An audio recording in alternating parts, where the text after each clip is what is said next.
شکریہ شوکت.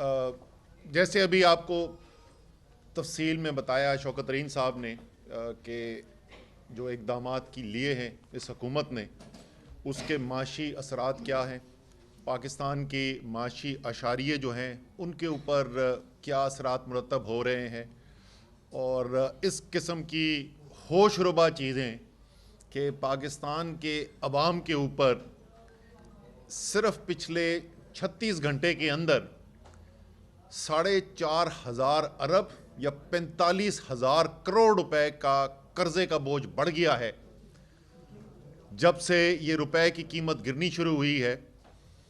تو اس کے سیاسی کیا مضمرات ہوں گے، اس کے سماجی مضمرات کیا ہوں گے، میں اس کے اوپر بات کرنے سے پہلے یہ ضرور پوچھنا چاہوں گا کہ یہ جو پچھلے 9 مہینے کے اندر کیا گیا ہے پاکستان کے ساتھ، اور جو پاکستان نے اپنی تاریخ کی سب سے زیادہ مہنگائی دیکھی ہے پاکستان کے عوام نے، اور یہ اعداد و شمار کہیں شوکت ترین صاحب اپنے گھر سے نہیں لے کے آتے ہیں، یہ اسی حکومت کے اداروں سے ہر ہفتے اور ہر مہینے ہمیں مہنگائی کے اعداد و شمار میسر کیے جاتے ہیں، اور اسی حکومت کے اپنے شائع کردہ اعداد و شمار کے مطابق پاکستان کی تاریخ میں جتنی مہنگائی نہیں ہوئی تھی اس سے زیادہ مہنگائی اس وقت ہو رہی ہے پاکستان میں.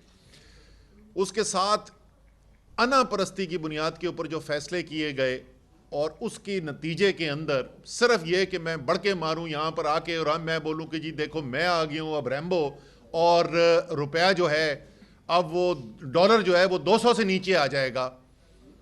تو آپ نے تو بڑک مار دی، لیکن جو اس کی وجہ سے ہزاروں پاکستان میں کاروبار بند ہو گئے، میں دوبارہ دہراتا ہوں، ہزاروں کاروبار بند ہو گئے، لاکھوں مزدور بے روزگار ہو گئے، دہاڑی دار مارا گیا، کیونکہ آپ نے ایک مصنوعی طور سے صرف اپنی لیے کہ ڈالر کا نمبر جو رپورٹ ہو ٹی وی کے اوپر وہ ایک خاص نمبر ہو، اس کے لیے آپ نے پاکستان کی معیشت کو اس کھائی کے اندر گرایا، اس تباہی کے اندر لے کے گئے، جہاں اب یہ صرف معاشی مسئلہ نہیں رہ گیا، یہ مسئلہ پاکستان کی قومی سلامتی کا مسئلہ بن گیا ہے. اس وقت جہاں پہ خطرناک طریقے کے حالات پیدا ہو گئے ہیں، جو بین الاقوامی ہمارے زر مبادلہ کے ذخائر ہیں وہ صرف 3 ہفتے کے ذخائر بچے ہیں. آج تک پاکستان کی تاریخ کی یہ کم ترین سطح ہے. صرف ایک دفعہ اس سے پہلے ہم یہاں آئے تھے، اس وقت بھی مسلم لیگ نون کی حکومت تھی 1998 اکتوبر کے اندر. اس خطرناک صورتحال کے اندر اب ہم سے کیا مطالبے کیے جائیں گے کہ پاکستان کو ادھر نکلنا ہے، تو جو ہمیں یہاں سے انہوں نے ان کے اب جو باہر بیرونی آقا ہیں ان کے سامنے انہوں نے جو اپنا سر جھکانا ہے، اس کے لیے پاکستان سے کیا کیا مطالبے کیے جائیں گے. یہ مہنگائی تو بڑھنی ہے، اس میں تو کوئی شک ہی نہیں. گیس کی قیمت بڑھنے جا رہی ہے، اور اس کی جو خبر ہے وہ تو عجیب و غریب خبر ہے کہ جی جولائی 2022 میں سے آپ کے بل بڑھائے جائیں گے. تو آپ کے پاس جب بل آئے گا تو اس میں جو اضافی قیمت ہے وہ صرف اور 74% اضافے کی بات ہو رہی ہے، کوئی چھوٹے موٹے اضافے کی نہیں بات ہو رہی. بجلی کی قیمت بڑھ رہی ہے، پیٹرول کی دیکھیں 4 دن کے اندر انہوں نے بڑھانی ہے. مختلف اعداد و شمار آ رہے ہیں، کم سے کم کہہ رہے ہیں کوئی 30 روپے بڑھ جائے گی، کوئی 50 روپے کی بات کر رہا ہے، کوئی 70 روپے کی بات کر رہا ہے، ٹیکس نئے لگنے جا رہے ہیں. وہ تو ہے ہی ہے، لیکن معاشی جو ہم پہ بوجھ ڈالا جا رہا ہے، جو ہم سے مطالبے کیے جا رہے ہیں، اس کے علاوہ کیا مطالبے ہونے ہیں، اور ان سے قومی سلامتی کو کیا خطرہ آنے والا ہے. ان سب چیزوں کو دیکھتے ہوئے میں ایک دو پھر پوچھنا چاہتا ہوں، کون ذمہ دار ہے اس کا؟ کون جواب دے ہوگا قوم کو؟ یہ صورتحال پیدا ہوئی ہے سیاسی انتشار سے، ایک رجیم چینج کی سازش سے، اور اس سازش سے پاکستان کو یہاں پہ لا کے کھڑا کر دیا گیا ہے کہ معیشت اس حالت میں ہے جو پاکستان میں کسی نے پہلے دیکھی نہیں. اس وقت جو مایوسی ملک کے اندر پھیلی ہوئی ہے یہ کسی نے پہلے دیکھی نہیں ہے آج تک جیسی صورتحال بنی ہوئی ہے. کون جواب دے گا اس کا؟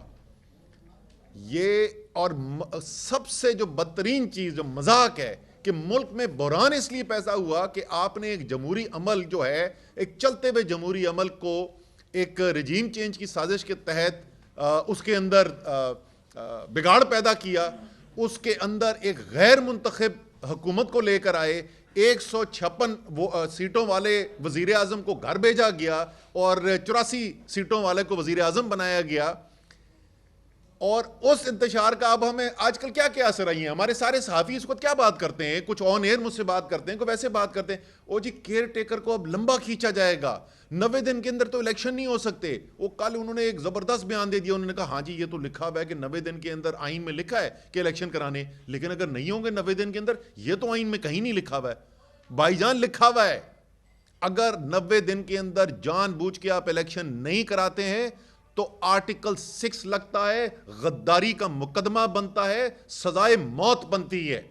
جو پاکستان کے عوام کے ساتھ آپ نے کر دیا ہے، جس تکلیف سے میں جہاں پر جس وقت میں بتاؤں آپ کو جاتا ہوں، چاہے وہ اسلام آباد ہو، کراچی ہو، لاہور ہو، کدھر رستے میں آتے ہوئے بیرا میں رکا، وہاں پہ لوگ آ گئے، لوگ گڑ گڑا کے ہم سے کہنے خدا کا واسطہ عمران خان سے کہیں میری جان بچائیں ان لوگوں سے. اس ملک کی جو صورتحال آپ نے پیدا کر دی ہے، جو معاشی بحران پیدا کر دی ہے، اور خاص اگر میں جوڑوں اس سیاسی بحران کو اس معاشی بحران کے ساتھ، اس سے جو سماجی بحران پیدا ہو رہا ہے، جو ہماری قومی سلامتی کو خطرہ ہو رہا ہے، میں بار بار کہتا ہوں 1971 کے بعد سے اتنے خطرناک حالات پاکستان کے لیے پیدا نہیں ہوئے. اور یاد دلانے کے لیے کہ 1971 ہوا کیوں تھا، کیونکہ عوام کے مینڈیٹ کو نہیں مانا گیا، زور، طاقت اور جبر سے عوام کے مینڈیٹ کو دبانے کی کوشش کی اور آپ نے ملک کو دو لخت کر دیا. آج بھی وہی صورتحال ہے. پاکستان کی تاریخ کا مقبول ترین لیڈر اپنی قوم کے ساتھ ایک طرف کھڑا ہوا ہے اور دوسری طرف اس کو زور، طاقت، جبر، دھمکی، غیر قانونی مقدموں سے دبانے کی کوشش کی جا رہی ہے. پاکستان کی قومی سلامتی کو خطرے میں ڈالا جا رہا ہے. آج ہم نے 2 مقدمے جمع کرا دیے جی. ایک جو غیر قانونی تعیناتی ہوئی ہے پنجاب کے اندر نگراں وزیر اعلیٰ کی، اس کے خلاف سپریم کورٹ کے اندر کیس فائل کیا ہے، اور لاہور ہائی کورٹ کے اندر ہم نے کیس فائل کر دیا ہے، جو آئین کا انحراف کر کے جو الیکشن کی تاریخ کا اعلان نہیں کیا جا رہا، اس کے باوجود کہ بڑا واضح طور پہ آئین کے اندر لکھا ہوا ہے. پاکستان کی عدالتوں کا بھی امتحان ہے. پاکستان کے آئین کے اوپر سوچا سمجھا ہوا بڑا واضح اس وقت حملہ ہو رہا ہے. پاکستان کی قوم تو کھڑی ہے اپنی جمہوریت کے پیچھے، اپنے آئین کے پیچھے، اپنے قانون ساز اداروں کے پیچھے. اب عدالت کی طرف سب دیکھ رہی ہے، پوری قوم عدالت کی طرف دیکھ رہی ہے. مجھے یقین ہے کہ انشاءاللہ تعالی پاکستان کی عدالتیں جو ہیں وہ مایوس نہیں کریں گے پاکستان کی قوم. وہ وقت گزر گئے جس وقت وزن ڈال کر زور زبردستی سے فیصلے کروا دیے جاتے تھے، اور عدالتوں نے بدقسمتی سے پاکستان کی تاریخ کا حصہ ہے کہ عدالتیں جو ہیں آئین توڑنے کے اندر بھی شراکت دار رہی ہیں. انہوں نے انڈورس کیا ہے، انہوں نے منظوری دی ہے آئین کو توڑنے کی. انشاءاللہ تعالیٰ یہ آئندہ کبھی پاکستان کے اندر نہیں ہونے والا. اور یہ ہماری عدلیہ جو ہے اس کو بھی پتہ ہے کہ اس وقت قوم کہاں کھڑی ہے. ان کو یہ بھی ادراک ہے کہ اگر اس وقت آئین توڑنے کی اجازت دی جاتی ہے تو اس کا نتیجہ ملک کے لیے کیا ہوگا. سو مجھے یقین ہے کہ انشاءاللہ تعالی ہم اس طرف نہیں جائیں گے.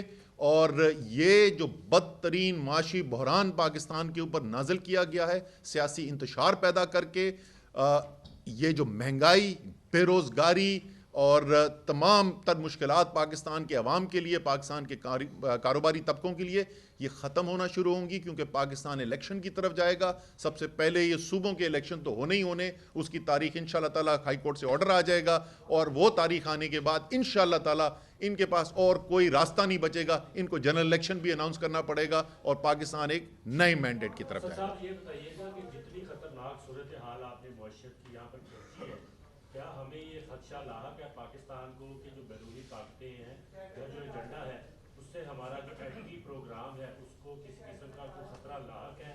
کیا یہ لوگ اس کے اوپر کوئی نیگوشیٹ کرنے کی پوزیشن میں ہیں اس وقت؟ دیکھیں اس وقت جو حالات پیدا ہو گئے نا، اور جتنی خطرناک کھائی کے اندر پاکستان کی معیشت کو گرا دیا گیا ہے، تو اس وقت کوئی بھی مطالبہ ہمارے سامنے آ سکتا ہے خدا نخواستہ.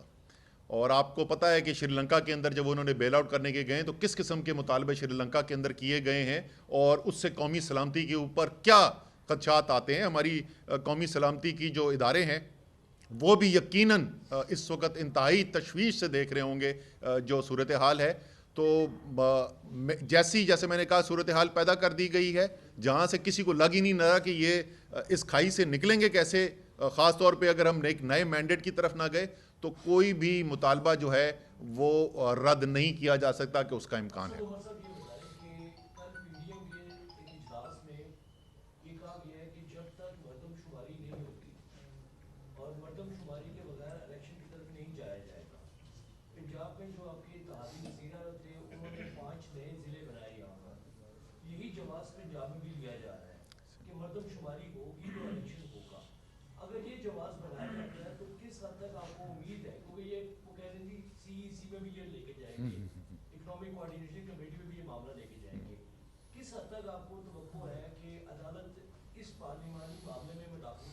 سو فیصد کرے گی کیونکہ یہ اختیار ہی نہیں ہے مشترکہ مفادات کونسل کی. ایک سفید جھوٹ بھی بولا جا رہا ہے, وہ کہہ رہے ہیں کہ یہ تو پہلے مشترکہ مفادات کی کونسل نے فیصلہ کیا تھا کہ اگلا الیکشن جو ہوگا وہ نئی مردم شماری کے بعد ہوگا. پہلی بات تو یہ جھوٹ ہے, کبھی ایسا کوئی فیصلہ ہوا ہی نہیں.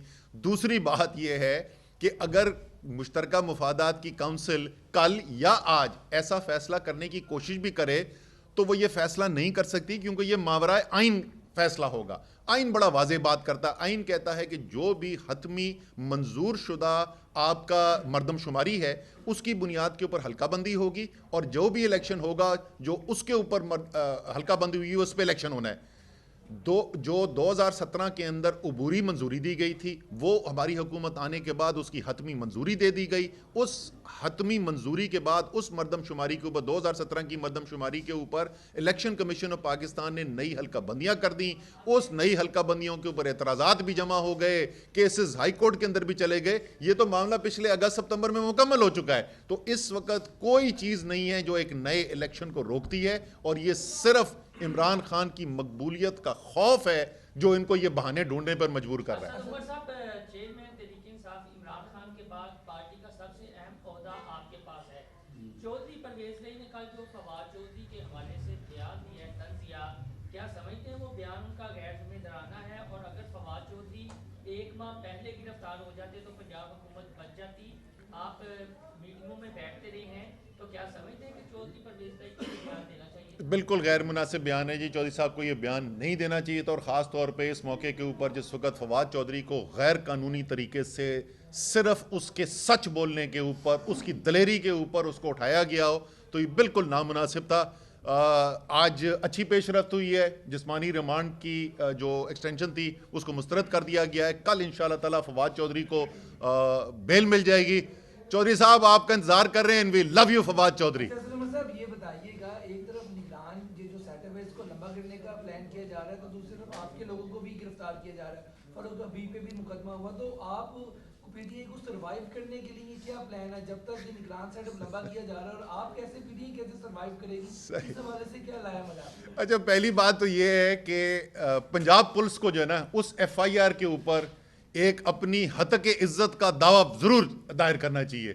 وہ کہہ رہے ہیں نہتا فاروق حبیب جو کھڑا ہوا تھا, ساری سب نے ویڈیو دی ہوئی ہے, اس نہتے فاروق حبیب نے پنجاب پولیس کا پھینٹا لگایا, ان سے ڈکیتی کی, ان کی تو عزت مٹی میں ملا کے لگ دی. انہوں نے یہ الزام لگا کے کہ اتنی کمزور بزدل پنجاب پولیس ہے کہ ایک اکیلا فاروق حبیب نے ان کے ساتھ یہ کر دیا. فاروق حبیب اچھا دلیر آدمی ہے, اور ایک غیر قانونی طریقے سے ہائی کورٹ کے جج کے فیصلے کی خلاف ورزی کرتے ہوئے, آپ کو پتہ ہے, آپ لوگ بہت سارے آپ میں سے ہائی کورٹ کو بھی کور کرتے ہیں, 3 دفعہ جج صاحب نے 2 ٹوک فیصلہ دیا تھا کہ فواد چودھری کو میرے سامنے پیش کیا جائے, اور جج کی ہائی کورٹ کی رولنگ کو, اس فیصلے کو کی خلاف ورزی کرتے ہوئے, کھلم کھلا غیر قانونی طریقے سے خلاف ورزی کرتے ہوئے اس کو لاہور سے باہر لے جا رہے تھے. اس لیے فاروق حبیب نے وہاں پہ ان کو روکنے کی کوشش کی تھی. وہ ایک جج کے آرڈر کی خلاف ورزی کو سپورٹ کر رہا, مطلب اپنی عدلیہ کے ساتھ کھڑا ہو رہا تھا. صرف فواد چودھری نہیں, وہ اپنی عدلیہ کے ساتھ کھڑا ہو رہا تھا. کیسے ہم کریں گے؟ دیکھو, مجھ سے کل بھی یہ کسی نے سوال پوچھا کہ جی یہ تو بڑے مشکل حالات ہیں, تو وہ اور بھی لسٹیں بن رہی ہیں, تو آپ کو اٹھا لیا جائے گا. یہ ہمارے لیے کوئی تعجب کی بات نہیں ہے. جس وقت ہم یہ فیصلہ کر رہے تھے نا اسمبلیاں توڑنے کا, اس وقت ہمیں لوگوں نے یہ کہا تھا کہ دیکھیں آپ کے اوپر پھر ظلم ہوگا. یہ سامنے دیکھتے ہوئے سمجھتے ہوئے یہ فیصلہ کیا گیا. یہ ذرا کان کھول کر سن لیں, آپ جو ڈرانے کی کوشش کر رہے ہیں, یہ سوچتے ہوئے ہم نے یہ فیصلہ کیا تھا, سمجھتے ہوئے کہ یہ خطرہ ہے کہ سیاسی انتقامی کارروائیاں کی جائیں گی، لیکن دو راستے تھے ہمارے پاس. ایک، اپنے آپ کو محفوظ رکھنے کے لیے، اپنے سے خطرہ بچانے کے لیے ہم اسمبلیاں چلاتے رہیں اور نظام کو چلتے رہنے دینا دیں، یا دوسری طرف ملک ڈوب رہا ہے. وہاں پہ صرف تحریک انصاف کے چند لیڈرز کی بات نہیں ہے، وہاں اسد عمر اور فواد چودھری کے صرف گرفتار ہونے کی بات نہیں ہے، ادھر 22 کروڑ عوام کا مستقبل داؤ پہ لگا ہوا ہے. اگر اس مستقبل کو بچانے کے لیے ہمیں تکلیف سے بھی گزرنا پڑتا ہے تو انشاءاللہ تعالی مردوں کی طرح اس تکلیف کا بھی مقابلہ کریں گے. آپ تو معاشی اعداد و شمار بہت اچھی طرح جانتے ہیں، تینوں چاروں آپ لوگ ایکسپرٹ بیٹھے ہوئے ہیں. یہ بتائیے ٹی وی چینلز پہ ایک بحث چل رہی ہے، آیا مفتاح اسماعیل ٹھیک تھا یا اسحاق ڈار ٹھیک تھا، یا دونوں غلط تھے آپ کے نزدیک؟ وہ ذرا کلیئر کر دیجیے گا عام آدمی کے لیے. اچھا جی، میں اس پہ مختصر ایک جملہ بول کے پھر میں شوکت سے ریکویسٹ کروں گا کہ اس کا جواب دیں. میں تو صرف یہ سن رہا ہوں کہ مفتاح اسماعیل نے ثابت کر دیا کہ اسحاق ڈار نے بیڑا غرق کر دیا، اور اسحاق ڈار ثابت کر چکا ہے کہ مفتاح اسماعیل نے بیڑا غرق کر دیا. باقی شوکت ترین صاحب بتائیں گے. دیکھیں جی، اگر دونوں ایک دوسرے کو کہہ رہے ہیں کہ بیڑا غرق کر دیا اور بیڑا غرق ہو گیا تو پھر جواب صاف ظاہر ہے. دونوں نے ہی بیڑا غرق کیا ہے، ایک نے شروعات کی ہیں اور ایک نے یہ اس کو انجام پہ پہنچایا. دونوں قوم سے پہلے بھی انہوں نے جھوٹ بولا. اس وقت جب بیٹھ کے اس نے مفتاح نے کہا کہ یہ اس وقت جو فسکل ڈیفیسٹ ہے وہ 6,400 ٹریلین ارب ہوگا، حالانکہ ہونا اس نے 5,000 بلین تھا. جھوٹ بولا اور ایونچولی وہ 5,200 ہوا. وہ جھوٹ تھا. پھر جب اس نے کہا کہ آپ کا کرنٹ اکاؤنٹ ڈیفیسٹ 22 ارب ڈالر ہوگا، اور وہ ہمیں پتہ تھا کہ وہ 16-17 سے اوپر نہیں جائے گا، وہ جھوٹ بولا لوگوں کو ڈرانے کے لیے، تو وہ تو اس کے گلے میں پڑ گیا. وہ سارا کچھ اس کے گلے میں پڑا ہے، کیونکہ IMF نے پھر کہا کہ اچھا بھائی اگر اتنی خراب حالات ہیں تو آؤ یہ تمہاری جو ابھی ہم کنڈیشنالٹیز ڈالیں گے اور سخت کرتے ہیں. تو اس نے اس قسم سے جو عوام کو دھوکہ دیا اور اکانومی کو غلط سائڈ پہ لے کے چلا گیا. ابھی وہ ظاہر ہے وکٹم بن گیا ہے، اس کو نکالا گیا ہے تو ابھی بیٹھ کر روز تقریریں کرتا ہے. اور دوسرا ان جو موصوف ہیں ان کا تو آپ کو معلوم ہی ہے. اچھا سر، یہ بتائیے گا نیوٹرل کہہ رہے تھے کہ ہم نیوٹرل ہیں، آپ کیا وہ نیوٹرل ہو گئے یا ابھی مزید کوئی ریفائننگ میں کسی جگہ جائیں گے؟ اچھا جی، جو جہاں تک نیوٹرلٹی کی بات ہے، میں تفصیل سے پہلے بھی اس کے اوپر بات کر چکا ہوں. اس وقت ہمیں آثار نیوٹرلٹی کے نظر نہیں آ رہے، اور میں آپ کو بتا دیتا ہوں کہ اس کی بنیاد کیا ہے، کیوں میں یہ کہہ رہا ہوں. اور جہاں پہ کچھ فرق بہتری نظر آئی ہے میں وہ بھی بتا دیتا ہوں. ہمیں میڈیا سے ضرور یہ خبر آئی ہے، چینلز ہمیں بتاتے ہیں کہ پہلے جس قسم کی بندش تھی اور جس قسم کا دباؤ تھا تحریک انصاف کی کوریج پہ عمران خان کی تقریروں کے اوپر، اس کے اندر کمی ضرور محسوس کی گئی ہے. اور لیکن ہمارے جو گراؤنڈ پہ لوگ ہیں، ہمارے MPA، ہمارے MNA، اور یہ تحریک انصاف کے پنجاب کے بھی اور خیبر پختونخوا کے بھی، وہ کہہ رہے ہیں کہ ابھی بھی رابطے ہو رہے ہیں، ابھی بھی ان سے کہا جا رہا ہے کہ آپ کا مستقبل جو ہے وہ تحریک انصاف کے ساتھ جو ہے وہ شاید بہت روشن نہ ہو، آپ کو دوبارہ خیال کرنا چاہیے، آپ کو دوسرے آپشنز کی طرف دیکھنا چاہیے. تو جیسے فواد چودھری نے کہا تھا آج سے 2-3 دن پہلے کہ 50% کوئی امپرومنٹ ہے، تو شاید کچھ ایریاز کے اندر امپرومنٹ ہو، لیکن مجموعی طور پر ہمیں امپرومنٹ نہیں نظر آتی ہے. اور یہ بھی میں بول دوں کہ یہ بھی بہت سارے لوگوں کا تاثر ہے، بشمول بہت بڑا حصہ جو صحافتی برادری کا ہے، کہ جس طریقے سے جیسے ہی نگراں حکومتیں بنی ہیں اور انہوں نے ایک دم سے سیاسی انتقامی کارروائیاں شروع کی ہیں، تو یہ اتنا جو تگڑا ان کا ہاتھ ہے یہ صرف ان کا نہیں ہے، ان کے پیچھے بھی کوئی مضبوط طاقت جو ہے اس کی حوصلہ افزائی موجود ہے. یہ میں آپ سے وہ بات کر رہا ہوں جو کیمرے کے اوپر زیادہ تر لوگ نہ کرتے ہوں، لیکن باقی گراؤنڈ کے اوپر جو ہے سب یہی بات کر رہے ہیں. بہت شکریہ.